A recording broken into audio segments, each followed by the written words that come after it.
К другим темам. Создание семьи – большое событие для каждого человека. Многое зависит от того, как в первые минуты создания семьи пары встретят в отделе ЗАГС. Какую информацию почерпнут они здесь по вопросам семейного права. Большую работу в этом плане выполняет Усьмайское отделение ЗАГСа. Подробнее о нем в следующем материале. Первая запись о рождении ребенка в Усманском районе была сделана в 1916 году в метрической книге Матфеевской церкви. Сегодня же работу по регистрации актов о рождении, о заключении браков и смертности, как и положено, осуществляет отдел ЗАГС. Буквально на 1 ноября у нас была рождаемость выше смерти, а вот в ноябре у нас на 108 рождений, на 1 декабря у нас 111 смертей.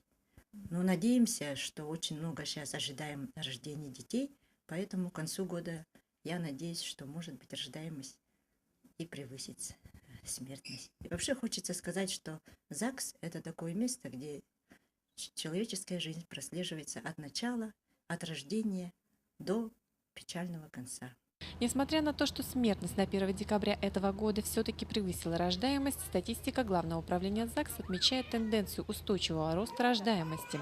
Так, например, в прошлом месяце родилось 5 младенцев, и традиционно стала для малышей и их мам торжественная выписка.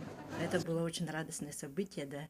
Вот, редко 5 сразу выписывали, потому что те года как-то 3 было, один раз вообще одного ребенка выписывали, поэтому нынче все-таки очень рождаемость хорошая. А все-таки кого больше, мальчиков или девочек? Вот если вот так взять на целый год, да, вот с января, мальчиков чуть больше.